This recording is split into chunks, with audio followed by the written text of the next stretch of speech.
I'm Dennis from the band Ghost Bath. We have a new album called Thorn Necklace coming out May 9th on Nuclear Blast. That's it. Beautiful, mate. That's a perfect introduction for this time of morning, bro. How you doing today? Pretty good. Getting a little tired. I've been up since like 5:30 in the morning. It's evening now, but I'm feeling good. Oh, geez, I think I've been up for about 10 minutes, mate. So hence me having puffy eyes and looking sleepy still. Hell yeah. As you mentioned, Ghostbath released a new album, Rose Thorn Necklace, on May the 9th. So it's about a month away now, bro. How are you feeling about it?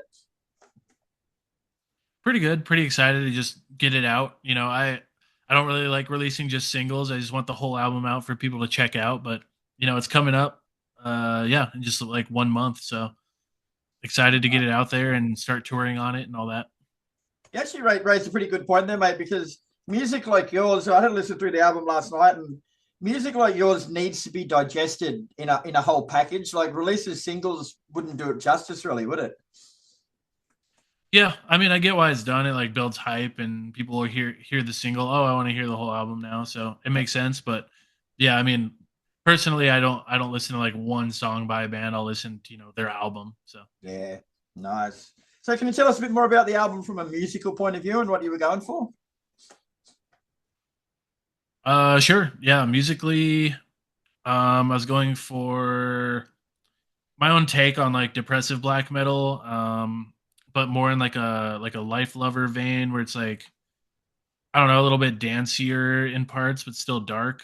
And I don't know. I always try to do like a contrast between like beauty, but then like heaviness, and that usually comes from like the more melodic, pretty guitar parts, and contrasted with like the vocals, like either being like high pitched shrieks or like low growls and stuff like that. So I just like to play with contrast a lot, and yeah, that's kind of what I was going for. Nice. Yeah, it's described in the press release as your most intricate and retrospective album to date. Would you agree with that? Most intricate. I mean, yeah, kind of. I mean, I recorded all this one just in my studio here at home, and I was like kept recording, re-recording parts. And I mean, it's intricate, and like I don't know, the guitar picking and like the drums being more chaotic and like all over the place. But I don't know. I'm not really like a technical guitarist, so I wouldn't say it's more like deliberate maybe than intricate. I don't know. Yeah, right. Speaking of the dreaded singles, bro, you did release two. You got Well, I Tried Drowning and the title track, Rose or Necklace. So are they a good representation of the album as a whole, or do they just scratch the surface a little bit? Um, I mean, a little of both. I don't know. I think like each song has its own thing to add. So if you only listen to these two, you're not really going to get like a full scope of what all the album goes into. But I think it like these two singles show like sort of the overall like vibe and feel of the record, and like the emotion that I'm kind of trying to explore. And yeah, like Rose Thorn Necklace shows some sort of like the more soft side, and like While I Tried Drowning is kind of the heavier side, and I kind of like explore that and everywhere in between on the record. So Yeah, cool. And it's been 4 years since your last album, Self Loathing, came out, mate. So what's changed with Ghost Bath in between albums? um well, the last album we wrote as an entire band, and this one I just wrote by myself, so that's one big change from that album to this one. uh I don't know, 4 years older. And uh wiser, hopefully. yeah, yeah. uh 4 more years of touring and playing on the road and just experiences of life and stuff like that, so a lot more of that went into the record. And I don't know, I guess I got a little bit better at like kind of portraying what I want to when I'm writing and stuff like that. Yeah. Yeah. And you mentioned you wrote this one by yourself and the last one with the band. Like, what were the differences? Do you think? Was it noticeable for you in the final product? Yeah, I think so. Like I can always, tell when it's a part that I've written or not. So I just have Yes. like my own style, my own voice, and so do the other guys in the band. So when they write something, I can kind of tell, oh, that's like a John riff, who's another Yeah. guitarist, or that's a Tim riff. Everyone kind of has their own style. So yeah, I don't know, this whole one's my own style, and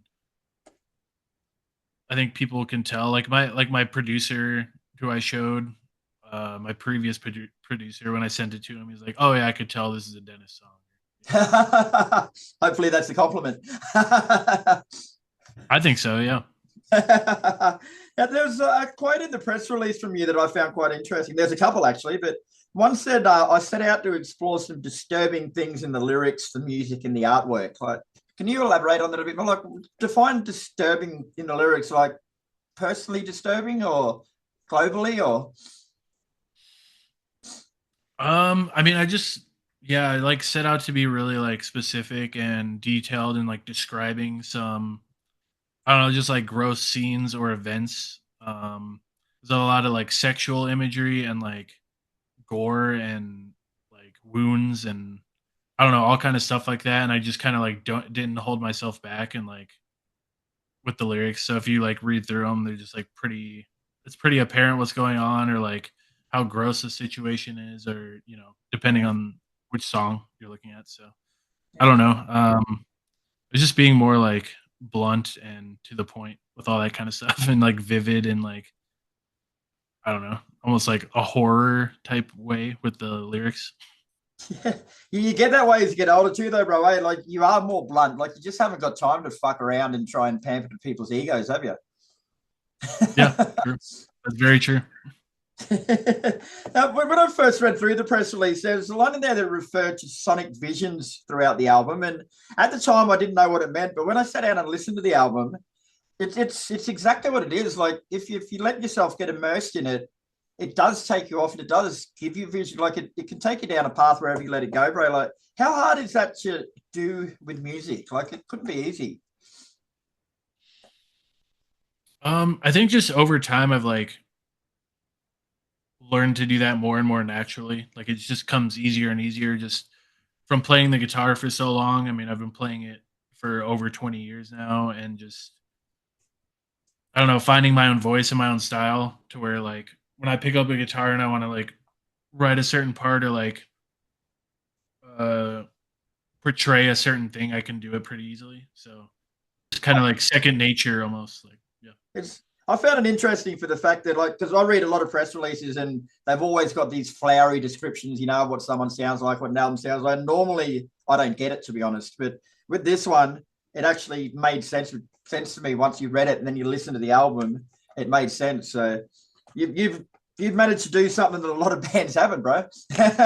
made me Right. see the light. Awesome. You started Ghost Path back in 2012. So, what was the musical climate like back then that made you think the world needed a band like Ghost Path?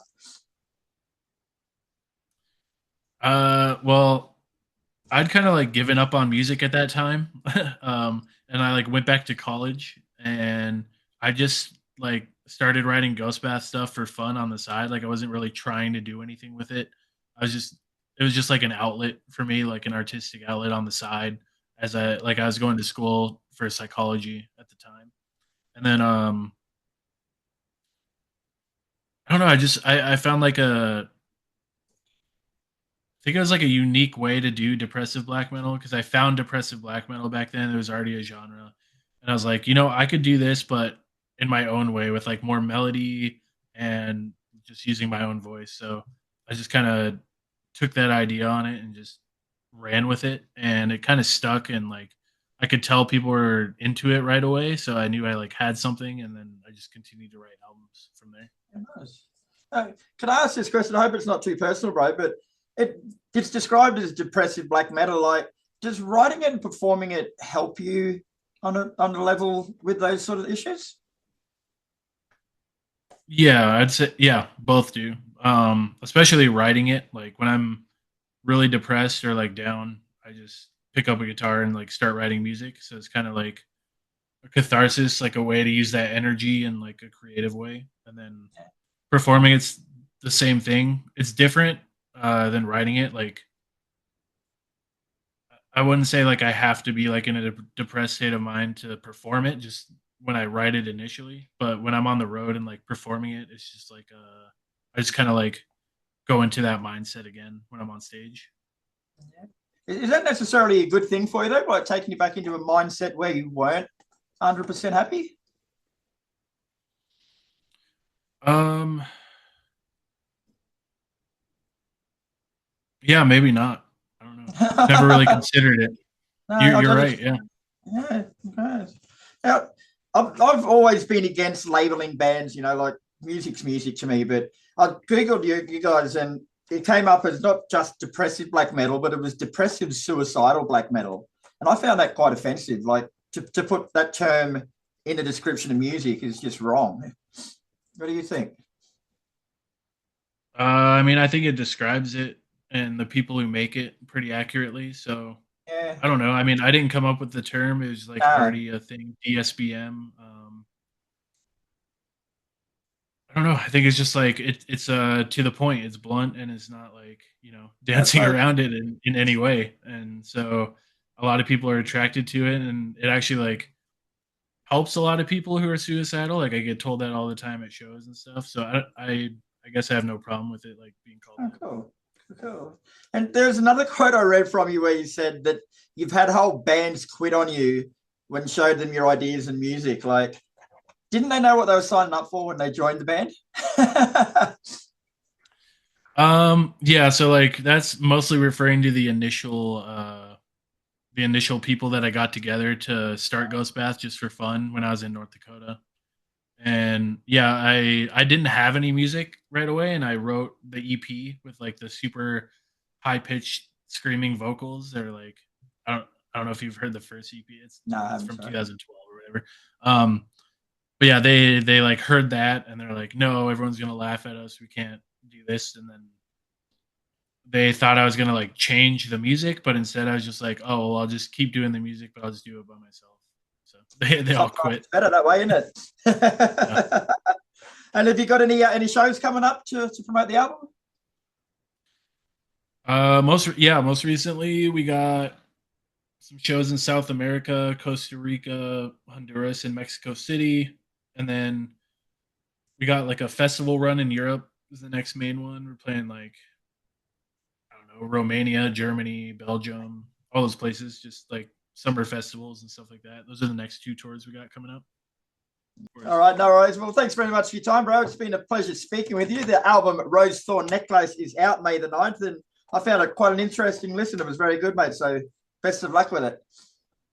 Thank you. I appreciate it. Thanks for having me.